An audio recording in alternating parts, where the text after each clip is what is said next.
Hello, Tinderbox community for the Tinderbox podcast. My name is Reverend Mishka Russell. I am your host, and I am here at the Sankofa CPE conference for clergy and chaplains for mental wellness. And I'm here with another participant and friend, and I wanted to get Reverend Dr. Michael Washington's perspective on. I've been asking participants about the Sankofa imagery, right? The Sankofa bird looks back to pick something up, to move forward. And one of the questions I've been asking is, what did you come here seeking, if that is the case? And as you participated in the conference for a couple of days, what have you gotten or received that you are going to take back to the community where you serve in a variety of different perspectives? So, welcome, Reverend Dr. Michael Washington, to the Tinderbox podcast. Thank you. Glad to be here. Glad to see you. Yes. So you want me to? Yeah, go ahead. Ask the question. I was thinking over your question just now, and I was pretty open coming to the conference and trying to think about getting here and believing that I didn't have to have a list. I didn't have to have a real clear goal. And I've been convinced that this has been a space where I could just show up. And, nice. I had a task or two to do yesterday, but I could just show up for my task and after my task. So I don't know that I came with a clear sense of I want to get this out of the conference. Yeah.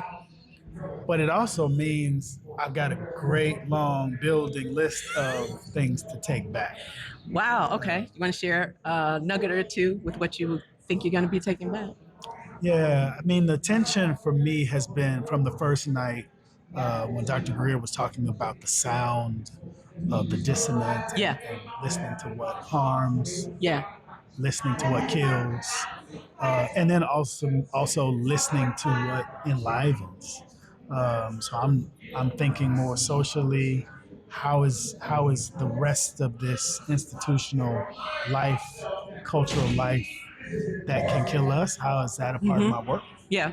And not just the individual nature of my work, my chaplaincy, my supervision. Yeah, that dissidence piece and how Dr. Greer was framing that. That was very powerful, especially to use that word, right? Right.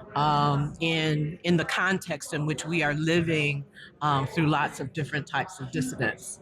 And really, what does that mean for different people in different sectors and different iterations of their life, marginalization, all those types of things of how do you navigate that, because it is so much dissidence in a lot of different perspectives. But I love that you didn't come here with an agenda, right? And I feel that that's tough for some people.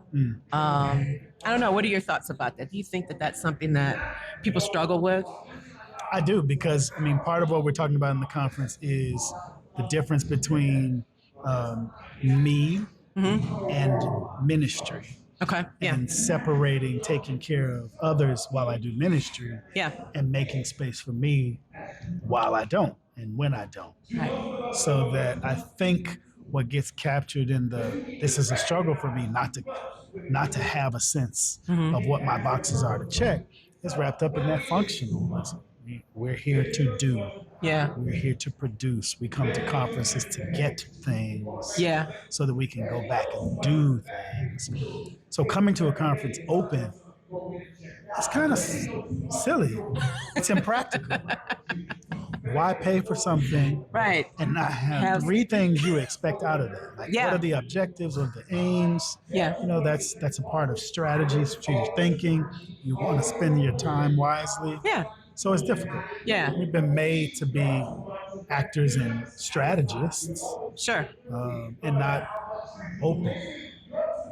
And that cost benefit analysis, we're always doing that, right? And it's smart. We have to. Yeah, we have to.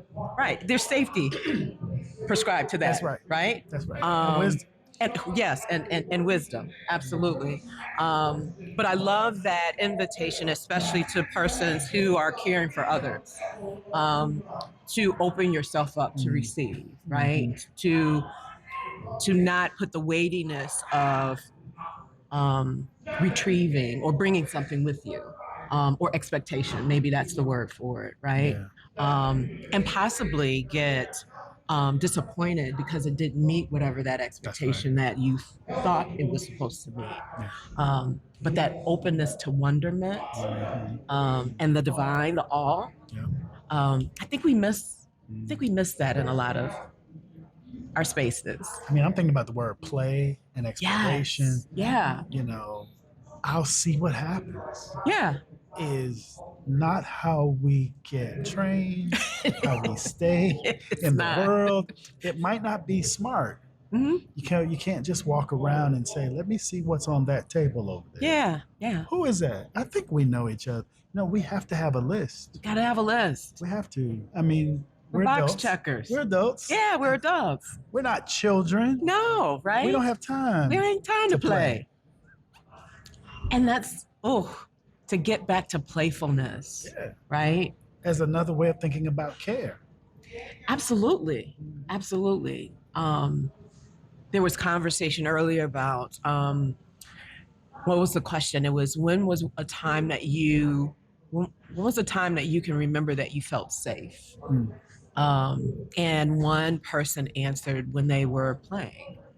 And I mean, that was such a sweet thing to hear that, and then to have that affect my own memory of, when running around, doing your bike, playing with friends, whatever.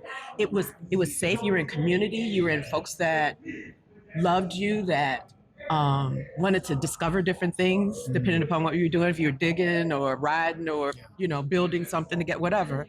That playfulness was a safe space. And you played all day long. That's right. From the time you went out to the time the streetlights came on. Absolutely. We all know about the streetlights. That's right. But there was no such thing. There was a kind of timelessness to it. It was. And yeah, that space to be open, that space to play, that space to have a good time. Yeah. And that can happen in adulthood in moments like coming to spaces and saying, I want something out of it, but I haven't articulated it. Yeah. I'll go and I'll get curious. Yeah. Yeah. I love that nugget of wisdom for not only chaplains, clergy, but people. I mean, it's not prescribed to just titles. It's just how to live well, or how to bring that act of playfulness as a part of our well-being when everything else seems very chaotic, right? And scripted and prescribed and agenda focused. To have that as part of what we lift up for ourselves. Yeah. Anything else you want to share with our audience? I think so. Well, no, this has been rich. I really appreciate you taking the time to talk about your perspective, to be a guest on the Tinderbox podcast. Yeah. Thank you.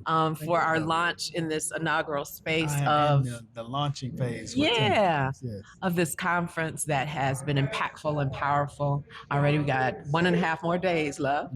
But thank you, Reverend Dr. Michael Washington, and one of my friends, and a wonderful CPE educator, and a wonderful human being, and blessings to you in all that you do. Thank you, Mishka. All right, thank you.